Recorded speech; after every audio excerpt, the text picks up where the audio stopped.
नमस्कार, मैं शैलेंद्र। कल 7वें चरण का चुनाव 1 जून को ख़त्म हो गया।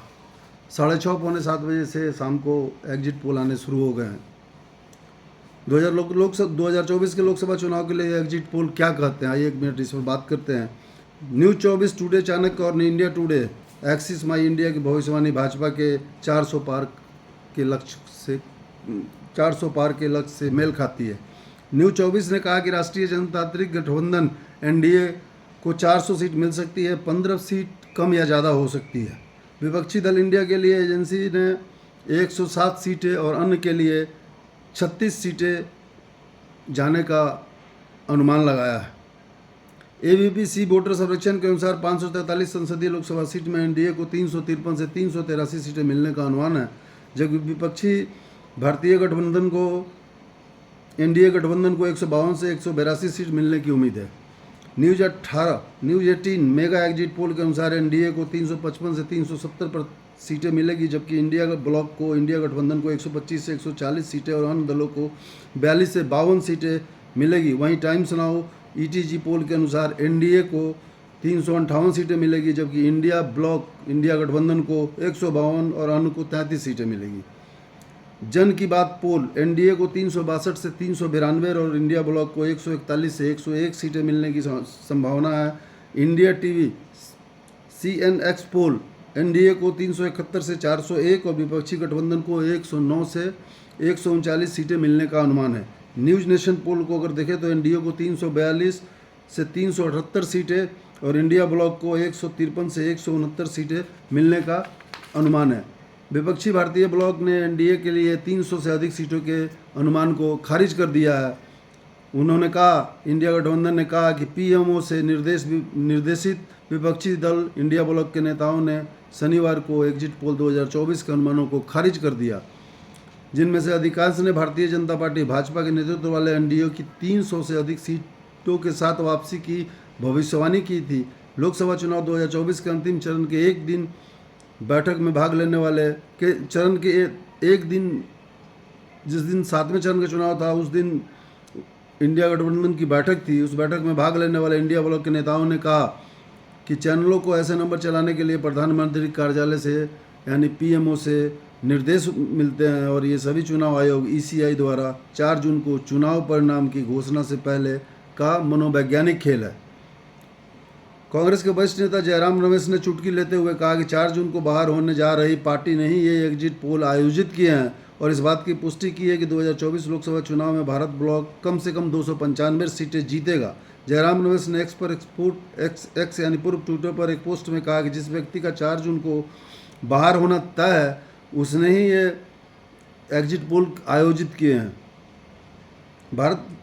भारतीय गठबंधन को कम से कम 295 सीटें मिलेगी, जो स्पष्ट और निर्णायक बहुमत है। इस बीच निवर्तमान प्रधानमंत्री 3 दिनों तक आत्मसंतुष्ट रह सकते हैं।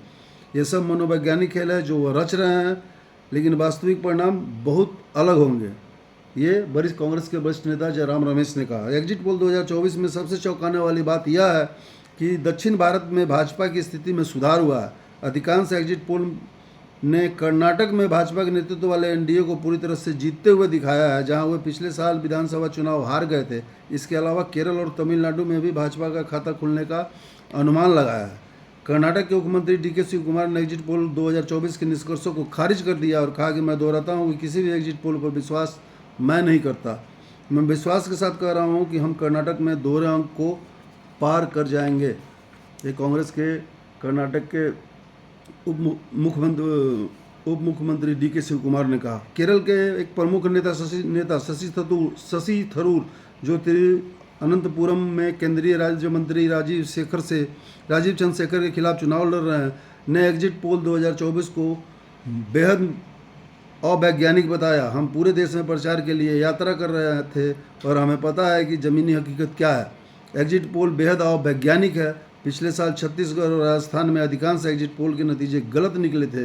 हमें असली पोल में दिलचस्पी है। जनता के वोट कर्नाटक में भाजपा को काफ़ी नुकसान होगा और निश्चित रूप से केरल और तमिलनाडु में उन्हें कोई फायदा नहीं होगा। थरूर ने मीडिया से यह बात कही। राष्ट्रीय जनता दल के सांसद मनोज झा ने चैनलों पर गंभीर आरोप लगाया और कहा कि उन्हें प्रधानमंत्री कार्यालय पीएमओ से निर्देश हैं,